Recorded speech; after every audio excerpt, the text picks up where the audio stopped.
it with this, especially if you duct tape it, it gets a little grabby. So if I can grab it with that and push the outside, this is the thing you can't do with the sword as well.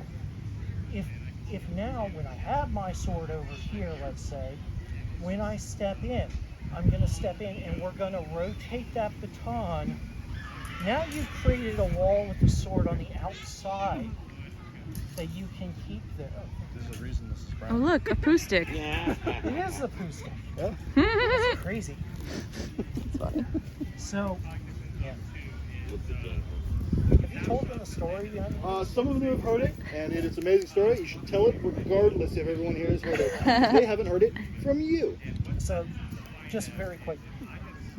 My first sword was like a 36-inch, right? I was in melee, so, which sucked with a 36-inch like Schlager, right?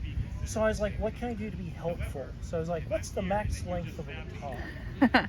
So I got it, and I started basically out there, and I'd be with my friends in the line, and I'd just be like, and all the swords would go down, everyone would get stabbed, right? And I was like, yeah, I'm helping. But there was a time in which we had it set up with a ship, so they were trying to board the ship, right? And there were only certain places they could come through. So I'm sitting here with this thing in my Schlager guarding, right? Just try to keep everybody in. I'm like this with my baton, basically. Not looking like I'm gonna hit anyone, not looking like I'm gonna stab anyone with it, just like this. And everybody's like, All 4 or 5 people on the other side versus him alone. right? And one of my friends, this is Alistair, right? He's like, what the hell? Do you have shit on the end of that thing? He would fully go out and point it at the person, and they'd go, oh. I don't want to engage that. So the poo stick was wrong.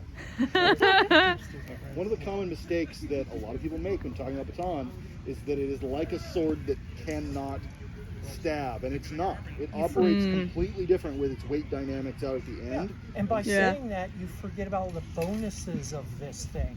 Everyone talks about it like it's a liability, like it's just not as good as a sword. Jump up, bring your sword up. So,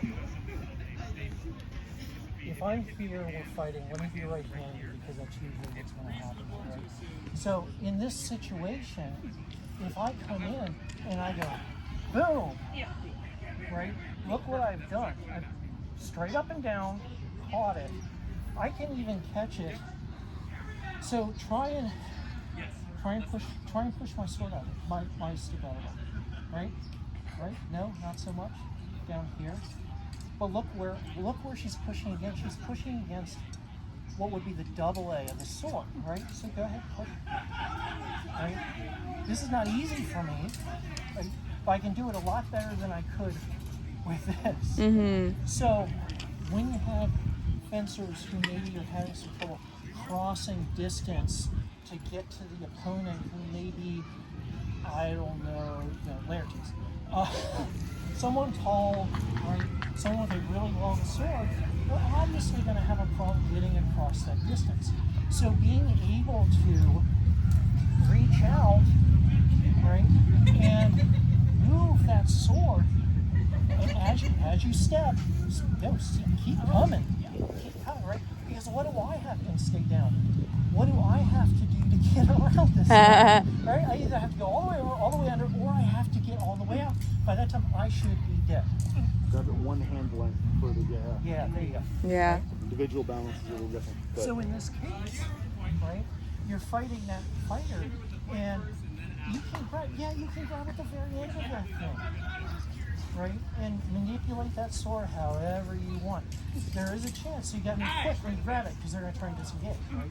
Mm-hmm. So you're going to come in, you're going to try for this. Yeah. So you're doing the right thing, right? Your sword's still in a place where you're safe. But if you can get it and grab it, it's going to help you cross that no man's land of he can hit me, I can't hit him or her, right? So, anyway, very quick lesson, benefits of this thing. Obvious negatives, you can't stab anyone with it, you can't hit anyone with it, it has no guard, you're going to get stabbed in the hand. So you have to be super careful with it. But the bonuses of being able to snag stuff and manipulate it with the far end of that tool is huge if you use it properly, right? So here, Yeah. Just keep coming. You have me. Just keep coming, right? Yeah. And straight up and down if you can as you come in. The key is to, as you do it, the baton doesn't move. Yeah. Right? And as the baton doesn't move, it starts to straighten and keep And it you keeps safe, you on, yeah. right? You want to stay like a sword. You want to stay behind the sword, right? You want to stay behind the baton in this case. So you grab the sword, boom, boom, and now you're all the way up in here. Their sword's all the way out here. You should be stabbing them in the face. So, all right? Nice. Right? Watch for disengage. That's the only thing, right? Because they will. The next thing you're going to try and do is they're like, "Ah, I'm out of here," right? And then they'll try and disengage and pop one away. So you have to be aware of that. Like anything else, there's always a way to do the thing. So anyway, real quick. It's always a counter Yeah. posture to everybody.